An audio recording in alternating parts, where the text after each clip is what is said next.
বাড়িতেই যদি এই রকম চিকেন রোল তৈরি করে নেওয়া যায় তাহলে আর দোকান থেকে কিনে খেতে হবে না। ঘরে থাকা মাত্র কয়েকটি উপকরণ দিয়েই এই রোল তৈরি করে নেওয়া যায়। আজকে আমি খুব সহজভাবে চিকেন রোলটা তৈরি করে তোমাদের দেখাবো।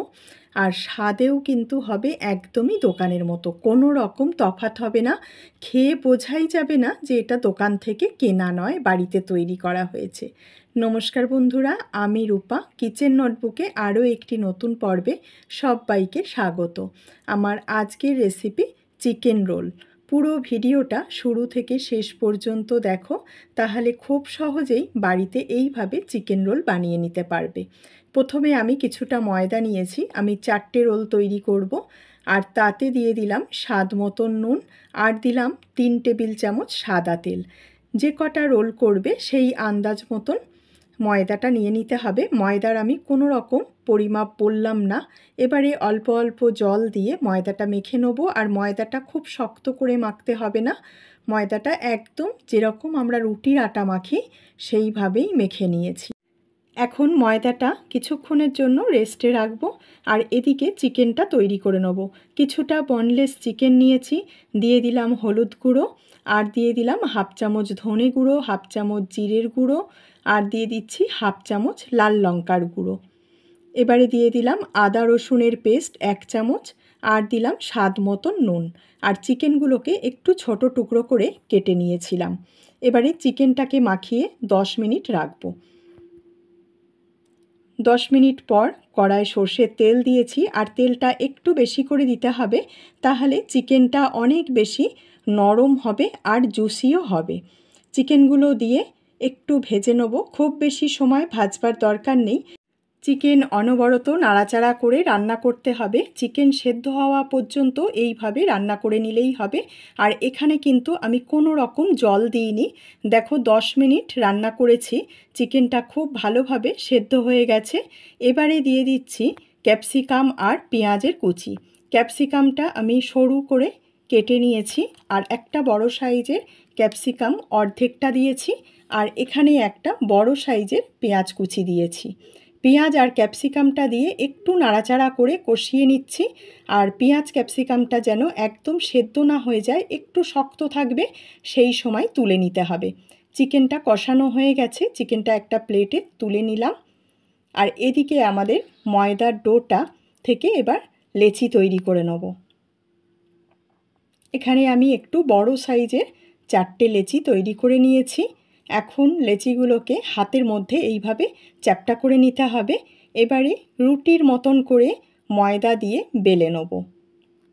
এটা ময়দা ছাড়া তোমরা তেল দিয়েও বেলতে পারো, তবে আমি ময়দা দিয়েই বেলছি। একটু বড় করে রুটির মতন বেলে নেব, আর খুব বেশি পাতলা হবে না, আবার খুব বেশি মোটাও না।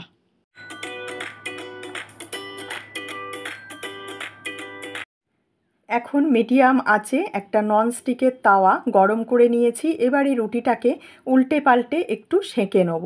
প্রথমেই কিন্তু তেল দেবে না, এপিট ওপিট করে একটু সেঁকে নিতে হবে। আর এদিকে একটা ডিম নিয়েছি, ডিমটা ফাটিয়ে সামান্য একটু নুন দিয়ে ডিমটাকে খুব ভালো করে ফেটিয়ে নিতে হবে।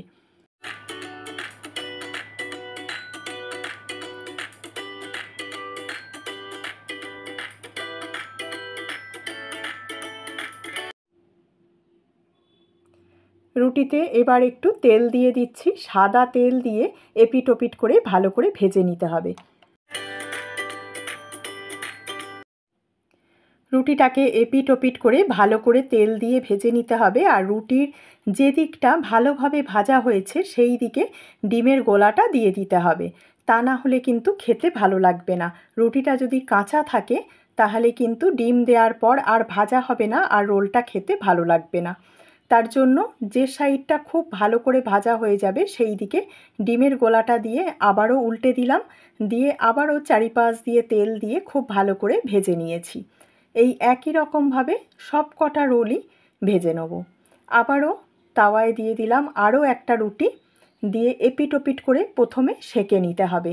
আর গ্যাসের আঁচ এই সময় মিডিয়ামে রাখতে হবে। রেখে এপিট ওপিট করে দেখো সেঁকে নিয়েছি। এবারে দিয়ে দিচ্ছি সাদা তেল।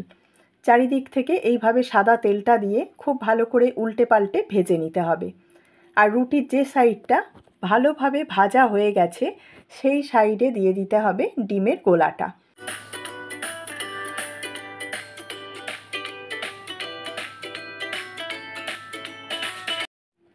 ডিমের গোলা দিয়ে খুব ভালো করে রুটির ওপরে এইভাবে ছড়িয়ে নিতে হবে।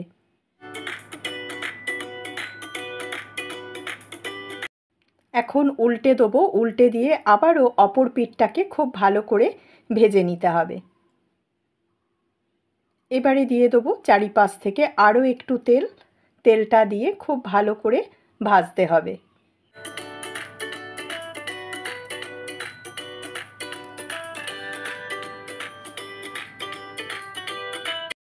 এই একই রকমভাবে আমি সব কটা রোল ভেজে নিয়েছি। এবারে রোলগুলো তৈরি করব। কষিয়ে রাখা চিকেনটা এবারে লম্বালম্বি করে এইভাবে দিয়ে নিতে হবে। আর চিকেনগুলো একটু সাইড করে দেবে, তাহলে রোলটা যখন জড়ানো হবে তখন সুবিধা হবে। তার উপরে দিয়ে দিলাম শসা কুচি আর দিয়ে দিলাম পেঁয়াজ কুচি। এবারে দিয়ে দিচ্ছি গোলমরিচের গুঁড়ো। আমি গোলমরিচের গুঁড়ো দিয়েছি, তোমরা চাইলে কাঁচা লঙ্কা কুচিও দিতে পারো। আর দিয়ে দিলাম টমেটো কেচাপ। আমি এখানে আর লেবুর রস দিলাম না, তবে তোমরা চাইলে আরও একটু লেবুর রসও দিতে পারো। আমার কাছে বাটার পেপার ছিল, বাটার পেপারগুলোকে আমি চৌকো করে কেটে নিয়েছি। তবে বাটার পেপার না থাকলে প্লেন সাদা খাতার কাগজও এখানে লাগাতে পারবে। রোলটাকে জড়িয়ে নিয়ে পিছন দিকটা ভালো করে মুড়িয়ে নিতে হবে। দেখো একটা রোল আমার তৈরি হয়ে গেছে। এইভাবে আমি সব কটা রোল তৈরি করে নেব। চিকেনগুলো যদি এইভাবে সাইডে দেয়া হয় তাহলে রোলটা যখন ভাঁজ করা হবে তখন খুব সুবিধা হবে। তার জন্য এরম সাইডে করে দিতে হবে। এবারে দিয়ে দিলাম শসা কুচি আর দিয়ে দিচ্ছি পেঁয়াজ কুচি। ওপর থেকে দিয়ে দিলাম একটু গোলমরিচের গুঁড়ো আর টমেটো কেচাপ। সব কটা রোল এই একই রকমভাবে তৈরি করে নিতে হবে। তাহলে দেখলে তো বন্ধুরা, খুব সহজে দোকানের মতন চিকেন রোল বাড়িতেই তৈরি হয়ে গেল, আর মাত্র কয়েকটি উপকরণ দিয়ে। আজকের চিকেন রোলের রেসিপি আশা করছি তোমাদের ভালো লেগেছে। ভালো লাগলে তোমরাও বাড়িতে ঠিক এইভাবে তৈরি করো। আর বাড়িতে তৈরি করলে অবশ্যই কমেন্টে জানিও খেয়ে তোমাদের কেমন লেগেছে। ফেসবুক থেকে দেখলে ফেসবুক পেজটা ফলো করো, আর ইউটিউব থেকে দেখলে চ্যানেলটাকে সাবস্ক্রাইব করে নেওয়ার অনুরোধ রইল। পাশে থাকা বেল বাটনটা অবশ্যই প্রেস করে রেখো। আমি চ্যানেলে যখনই কোনো নতুন রেসিপি শেয়ার করব খুব তাড়াতাড়ি তোমাদের কাছে পৌঁছে যাবে। ভালো থাকবে, সুস্থ থাকবে। আবার তোমাদের সঙ্গে দেখা হচ্ছে এরকমই নতুন রেসিপি নিয়ে নেক্সট এপিসোডে।